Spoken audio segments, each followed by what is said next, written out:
बहुत तेज भूख लगी, कुछ खाने को हो तो दे दो। तो माँ यशोदा भीतर से गई, एक कटोरे में माखन मिश्री ले आई। अब माखन मिश्री जब लेके आई तो भगवान कन्हैया को वो माखन मिश्री दी। और जैसे ही माखन मिश्री को दिया तो माँ यशोदा रोई के बोली, लाला जब माखन मिश्री तू आज ही खाए ले, कल पता नहीं मिले या न मिले। सो जब भगवान ने ये वचन सुने तो भगवान पूछने लगे, मैया कैसी बातें कर रही हो, आज ही खा ले कल मिले न मिले, कल को चले जाइए। सो माँ यशोदा तो नहीं बोल पाई, बाबा नंद बोले, लाला कंस के यहाँ से पत्र आया कि उसे 2 डलिया कमल के पुष्प चाहिए।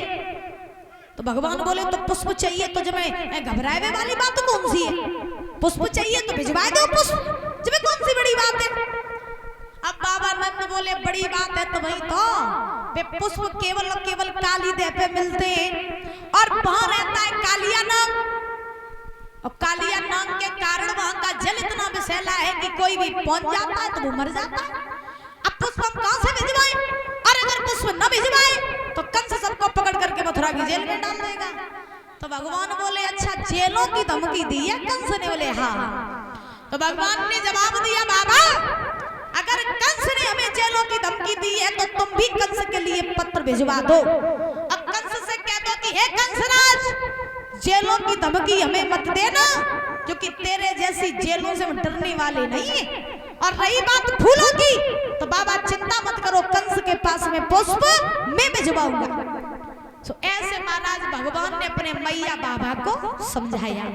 समझाने के बाद में माँ यशोदा नंद तो चुप हो गए। इधर महाराज सवेरा हुआ, और जब सवेरा हुआ तो भगवान कन्हैया ने सारे ग्वाल वालों को अपने पास में बुलाया, और ग्वाल वालों को पास में बुला करके जवाब दिया, भैया हम तुमसे कछु कहें। तो ग्वाल वाल बोले, कौन हो कन्हैया, क्या बात है। तो महाराज भगवान बोले, भैया मेरो ऐसो मन कर रहो है कि आज कोई नौ खेल खेले। तो ग्वाल वाल कहने लगे, भैया कौन सो खेल खेले हो। तो भगवान ने जवाब दिया, तुम बताओ तुम्हारे पास कोई अच्छा खेल हो खेलने के लिए तो भाई खेल खेलेंगे। दामा पास में आया कन्हैया के जवाब दिया, लाला ऐसा करो कि कल ही मेरी मैया ने मेरे लिए गेंद बनाई, गेंद। और सुनो लाला ऐसा ही नहीं कि मेरी मैया ने गेंद बनाई है, चलो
खेले सो महाराज भगवान बोले, हाँ भैया जब आज सही है कि गेंद को खेल खेलेंगे।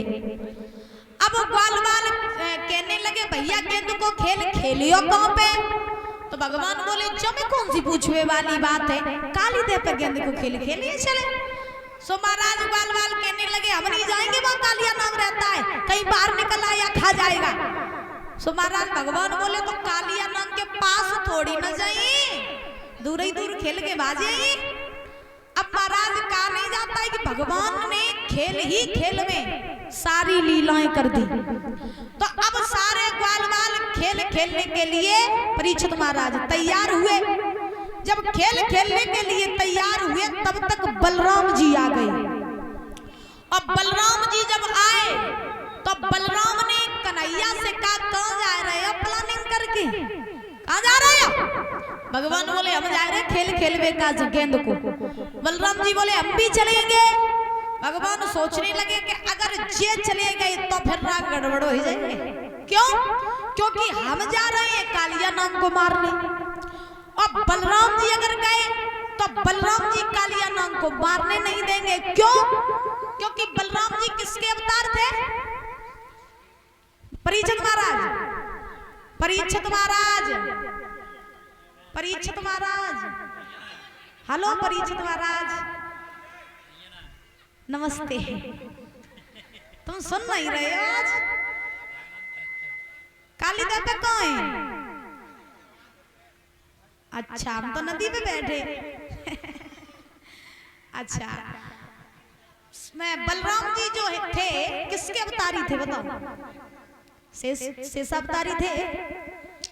तो भगवान कन्हैया ने सोचा कि हम जा रहे हैं कालिया नाम को मारने, और बलराम जी गए तो फिर कालिया नाग को मारने नहीं देंगे। क्यों?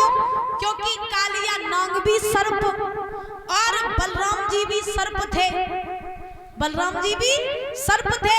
तो महाराज अपनी अपनी बिरादरी की सभई लगते तो महाराज भगवान सोचने लगे कि अगर बलराम जी चले गए तो फिर जे कालिया नाग को मारना नहीं देंगे, तो ऐसा करेंगे इन्हें न लवाए जाओ। सो भगवान ने बलराम जी से महाराज बात पलट दी और कहा भैया तुम चलो तो हमें कोई आपत्ति नहीं, लेकिन जब तुम मेरे साथ जाते हो तो तुम हो बड़े, हमें छोटे, तो तुम्हारे संग खेलने में मुझे शर्म लगत रहा था, तो तुम मत जाओ। अब बलराम जी सोचने लगे छोटे छोटे बच्चे हैं, कोई बात नहीं, चलो ठीक हम नहीं जा रहे, तुम चले जाओ। इसी बीच में